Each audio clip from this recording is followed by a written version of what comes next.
In the city of Lucknow, known for its rich culture, great food, and welcoming people, there lies a dark secret, a tale so horrifying that once heard, it clinges to your soul, making you shout at the mere thoughts of hearing another.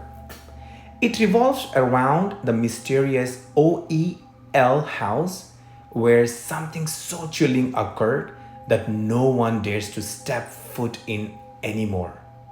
The story begins after India gained independence.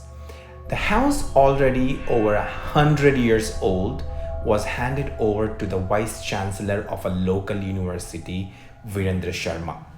Despite its age, the house appeared grand with spacious rooms, a large courtyard, and even a well that seemed out of place in its ear beauty.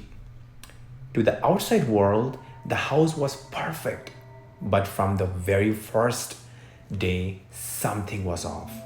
The locals looked at Virendra and his family with strange, fearful eyes as thought they were witnessing something that should not have been disturbed. A few days later, strange things began happening. One night, as Virendra lay in bed, he was suddenly awakened by a mysterious urge. He went to the kitchen to drink water, but from the window, he noticed something peculiar by the wall outside. His 10 years old son, Vivek, stood there tossing stones into the darkness of the well. Virender shouted, Vivek, what are you doing? Go back to bed. But something felt wrong. As he walked back to his room, he heard another stone splash into the well. Racing back downstairs, he found the area near the well empty. Vivek was nowhere to be seen.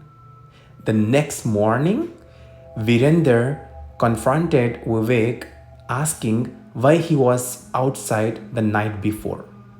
Vivek looked confused. He swore he had been asleep in his bed the whole time. His wife confirmed it, saying she had checked on him during the night. How could Virender have seen his son outside? That same night, Virender's restlessness returned. He crept towards the window again, and there, standing by the wall, was Vivek throwing stones. This time, instead of rushing out, Virender walked directly to Vivek's room only to find it empty. Panic surged through him. He dashed outside to the well and grabbed Vivek by the shoulders. What are you doing? He demanded. Vivek, with a blank expression, simply replied, I am waking them up. Waking who? Virender asked, his voice shaking. Vivek pointed into the well. Virender leaned over the edge and peered into the darkness. What he saw made his blood run cold. Headless corpses of British soldiers, their bodies striven like broken dolls at the bottom of the well. Virender's knees nearly gave out, his heart pounding in terror. He pulled Vivek back into the house, trying to make sense of what he had just witnessed. Vivek collapsed in a faint, and when he was finally revived, he revealed the horrifying truth. I have been seeing them, Vivek whispered. Every night they come to me, the headless soldiers. They told me I woke them up.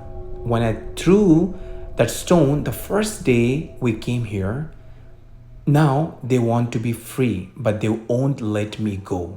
They won't let me rest. If I don't help them, they said, they will come for me. The boy was terrified, his health deteriorating rapidly with each passing day. Virender, desperate for answers, confronted a local man about the house. The man revealed that during the 1857 uprising, Wajid Ali Shah's soldiers had brutally beheaded British officers, throwing their bodies into the well. The house had been cursed ever since, and Vivek's innocent act of throwing stones had awakened the vengeful spirits. Despite attempts to save his son, Vivek's condition worsened. He died soon after, his fragile body no longer able to withstand the torment of the restless souls.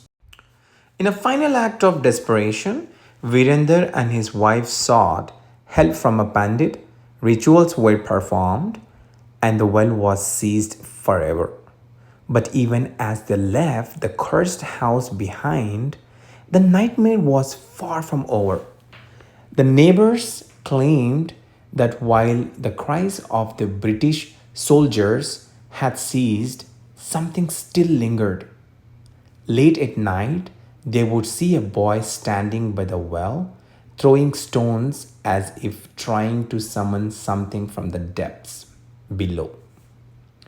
The boy thought was no longer Vivek.